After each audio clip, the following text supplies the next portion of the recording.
Hi guys, so welcome to part 2 of 2020. So this is a series of videos that's like a little recap of World on Horseback in 2020, and this one is about the summer of 2020, which I spent in the south of Spain riding different stunning Andalusian horses and visiting various facilities in the south of Spain. And the reason why I wanted to make this video is because actually this is something that's very close to my heart.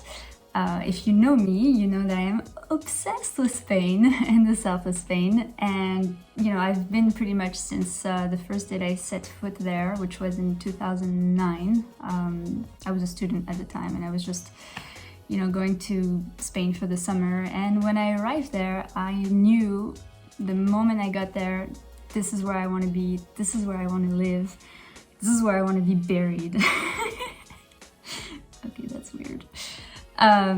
Yeah, so I was lucky to go back for the summer of 2020, and I spent a few months there actually working with different riding facilities, you know, covering the different services that they do, and I was also partnering with one of my partner stables to work on their social media and to help them develop their website and just a bunch of admin stuff.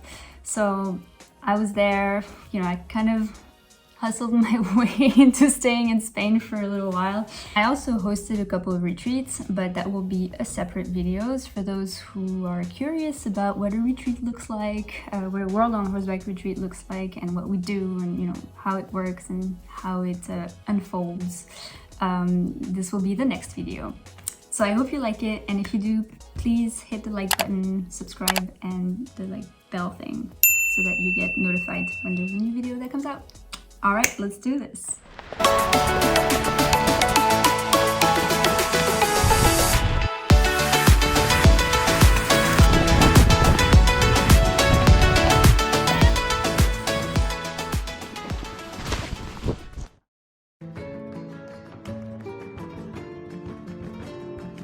Welcome to Sevilla, the capital of Andalusia. It's a region located in the south of Spain. This is the land of the PRE, or the Pura Raza Española, the stunning dancing Andalusian horses.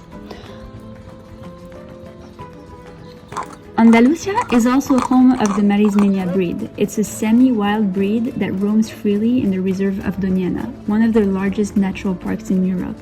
So few people actually know this, but the Marismeña breed is the ancestors of the Mustangs, which were exported to the US from Spain back in the late 15th century.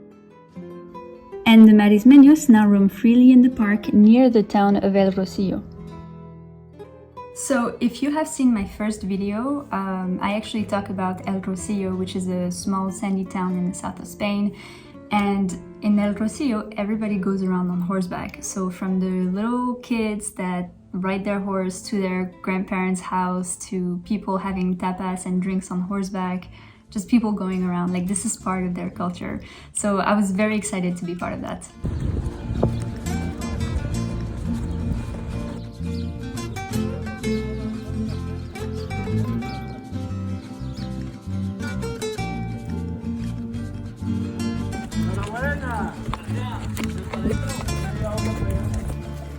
Pasando frío.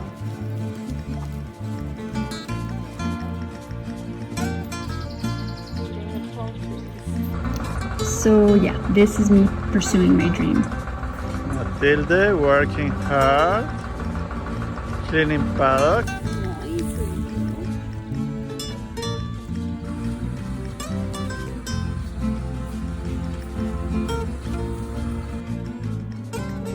Okay, I think it's time to go for a walk in El Rocio. We're gonna go for a drink, buddy?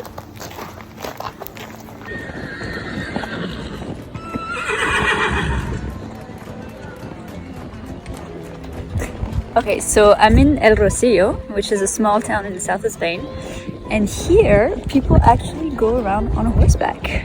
So that's what they do. This is how they get around, which is pretty cool. So like if you want to go to the bar, for example, you take your horse and you go to the bar and they serve you drinks. So as you can see, you can just train your horse on the street, and that's a normal thing to do.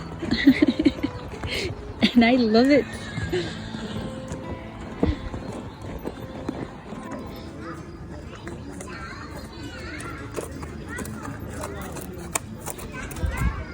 Cheers. Cheers.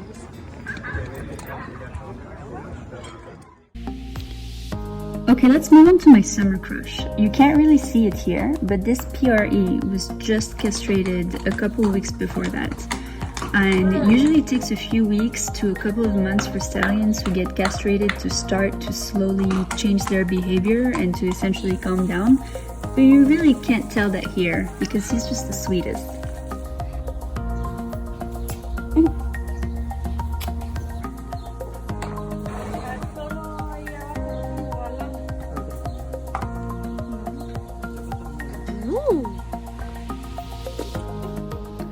It was such a warm summer. So what do you do in Spain when it's like 35 degrees Celsius? Well, you meet up with your friend after the siesta, of course. You take a couple of horses and you go for a swim in a nearby lake.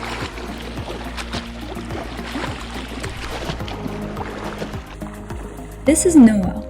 So Noah enjoys the water, but I think she gets bored of it pretty quickly. So we decided to stop bothering her and take Sherlock, who's obsessed with water. Like he's literally pulling me to get into the water.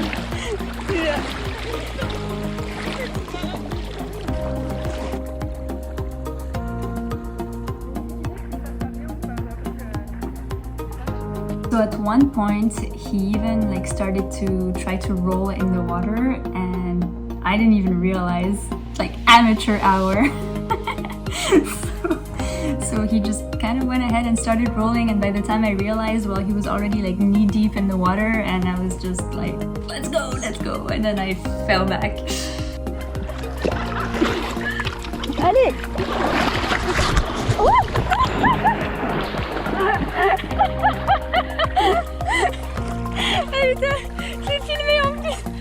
And to really add insult to injury, I couldn't catch my pony for the next 20 minutes. Like he just, goodbye.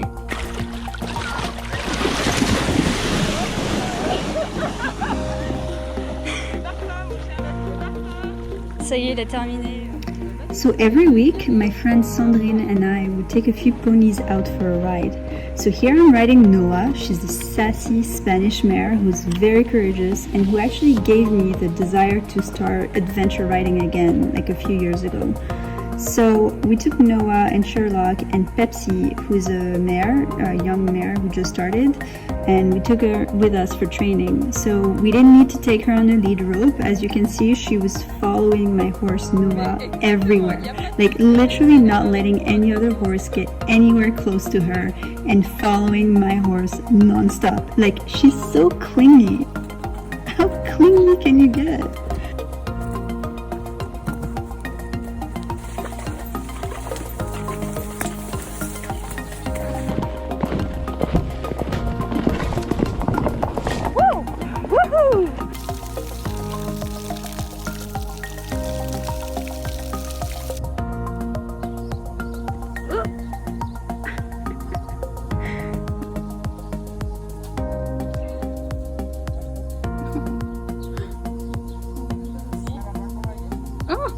Oh my god.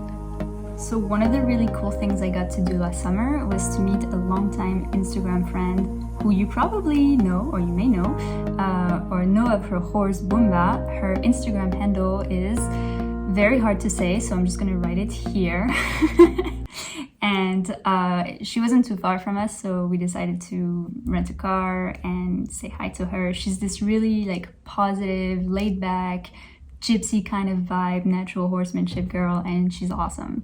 So definitely check her out if you don't know her. So we rented a car, and since we weren't really far, we decided to go meet Monique for a day. And she introduced me to her horse Bumba and taught me a few natural horsemanship tricks.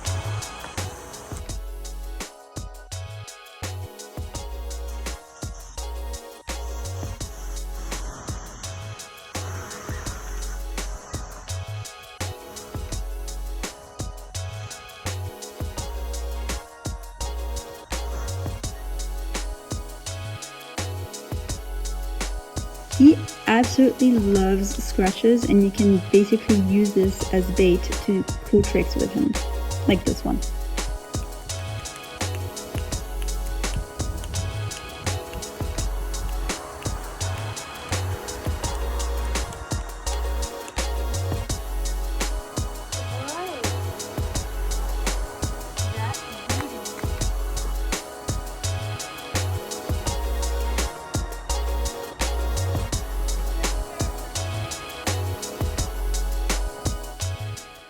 So our next adventure took us to a beautiful 15th century traditional Spanish hacienda for the weekend. Hacienda Las Alcabalas specializes in high school dressage and they also do shows. So I got to learn Spanish walk, passage, and a few advanced dressage figures with these stunning Spanish horses.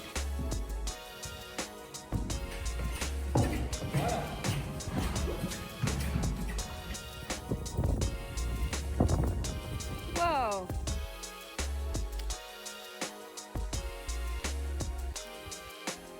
So this beautiful hacienda has its own swimming pool, its own air bath, it has a special organic garden, and of course it has stables attached to it. So in other words, this is paradise for me. Très bien, là. Allez, quand tu veux énergique. Super, caresse. Génial.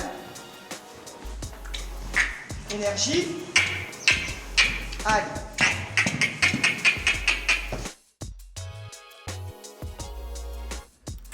And the cool thing is, you get to experience it too.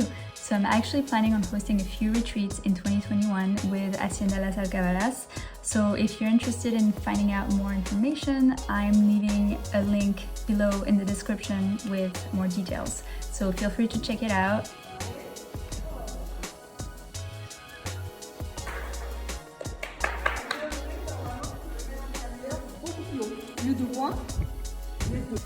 Honestly, a huge thank you to Didi and Maud, who own these dreamy stables, for hosting us for a weekend and for showing us your passion and your skills. So the next thing you're about to watch is very much against popular opinion. And just as a disclaimer, I do not support bullfighting in Spain or anywhere in the world for that matter. But hear me out. I still think that it's possible to educate yourself about certain issues even if you don't agree with them, or certain topics even if you don't necessarily agree with them. And this is essentially what happened. So we had the opportunity to visit a bull farm in the south of Spain. And I kind of wanted to know, as long as you don't actively contribute to the success of the industry by, buying tickets and going to watch corridas, they call it the bullfighting, I think it's still important and it's still a good thing to educate yourself about what is behind this industry and what it is actually all about. So this is essentially what we did. We went to visit a bull farm and we saw some bulls. But for me, this was an interesting experience because I got to understand how they live, see the whole culture behind it, and also the logistics side of things, which was quite interesting. So I got to see how these bulls live, how they farm them, where they stay, and turns out they live quite a sweet life. Of course, up until the point of the fight. And I also learned that, contrary to popular belief, bulls are not necessarily aggressive. And so unless you're really trying to threaten them or, violate their space or make them feel uncomfortable, they're not really gonna try and, go after you. Basically, they're quite chill. Alright, that's it. Thank you guys for watching. Next episode, or next video, which comes out in 2 weeks, we're gonna go ride Lusitanos in Portugal. So stay tuned!